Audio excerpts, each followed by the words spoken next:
श्रीराम जय जय राम. आपला विषयाकडचा ओढा भगवंताकडे लावला की परमार्थ साधला.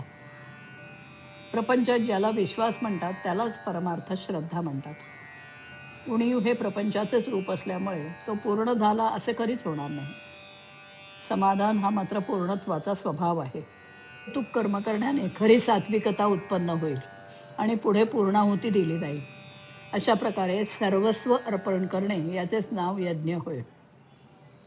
त्याग आणि भगवंताचे स्मरण हा यज्ञाचा खरा अर्थ होय. परमार्थ साधला की बुवाचा देह पुष्ट होतो. तो काय दुधाचं रतीन लावतो? छे, भगवंताच्या आनंदाने त्याचा देह भरलेला असतो. परंतु साधकावस्थेमध्ये त्याचा देह कष्टामध्येच ठेवलेला असतो. खरं म्हणजे परमार्थी माणसाने दैन्यवाणे राहायचं कारणच नाही. पैसा असेल तर त्याने रोज श्रीखंडपुरी खावी, पण उद्या जर उपास पडला तर मात्र आजच्या पक्वान्नाची आठवण होता कामा नये. सर्वात गृहस्थाश्रम श्रेष्ठ सांगितला आहे. ज्याला हित करून घ्यायचे आहे त्याला गृहस्थाश्रमासारखा आश्रम नाही. पण लग्न करून सर्व काळ विषयात घालवू लागलो आणि प्रपंचाची कर्तव्य करायची राहिली तर मग लग्न करून काय साधले? उद्योग करून पोट भरायचे हे खरे, पण नोकरी करून मालकाला सर्वस्व मानू लागलो आणि देवाला विसरलो तर नाही उपयोग. देवाला स्मरून नोकरी करावी. वाईट लोक समाधानात दिसतात, पण ते खरे ते तसं नसतात. वाईट कृत्य करणाऱ्याला कधी ना कधीतरी पश्चाताप झाल्या वाचून राहत नाही. साठा करावा पण लोभ असू नये. उद्योग करावा पण लोकांचे नुकसान करू नये. गृहस्थाश्रमात देव भेटणार नाही असे जो म्हणेल त्याचे खरे मानू नये. देव भेटेल याची खात्री बाळगावी. आपला भार सर्वस्वी भगवंतावर टाकावा. अर्पणबुद्धीने सर्व कर्मे करावीत. ज्यात माझे मन मला खात नाही ते काम चांगले असे समजावे.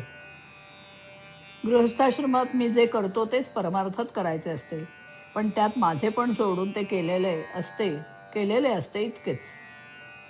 संकट आनंद दोन्ही भगवंताला सांगावीत. ज्या स्थितीत भगवंताने ठेवले आहे त्या स्थितीत समाधान मानावे. एखादी बाई आपल्या सावत्र मुलाला ज्याप्रमाणे खायला प्यायला घालते, पण आतून तिचं त्याच्यावर प्रेम नसते, त्याप्रमाणे आपण परमार्थाला वागवतो. खरे म्हणजे आपण आपले इथंच चुकतं. आपला ओढा जो विषयाकडे आहे तो भगवंताकडे लावला की परमार्थ साधला. भूक लागली की खावेसे वाटणे किंवा विषयाची वासना होणे हे सार्वत्रिक आहे. कोणत्याही मनुष्याला जोपर्यंत यामध्ये सर्व काही आहे असे वाटत असते तोपर्यंत तो परमार्थापासून दूर असतो. ज्याने विषयातले सुख भगवंताकडे लावले, म्हणजे भगवंताच्या स्मरणात ज्याला सुखसमाधानाचा लाभ झाला, त्याचे जन्माला येऊन खरे कल्याण झाले. नाम घेता घेता त्याच्याशी इतके तादात्म्य व्हावे की मी नाम घेतो आहे हे सुद्धा विसरून जावे. श्रीराम.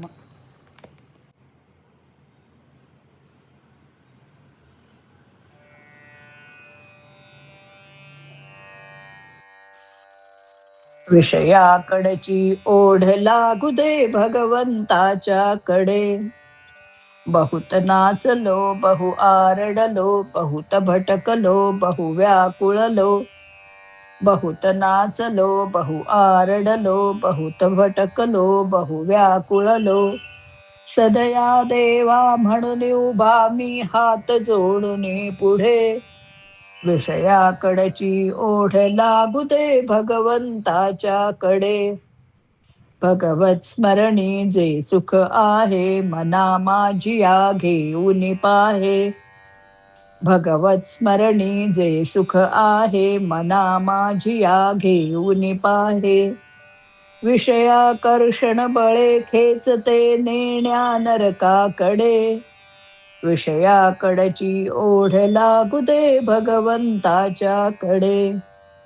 लोभ नसू दे धुंदी नसू दे, विठ्ठल छंदे सुखे नाचू दे.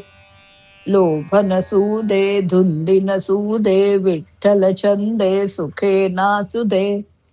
भक्त भार घे राम मस्तकी नुरती कुठले तिढे. भक्त भार घे राम मस्तकी नुरती कुठले तिढे. विषयाकडची ओढ लागू दे भगवंताच्या कडे.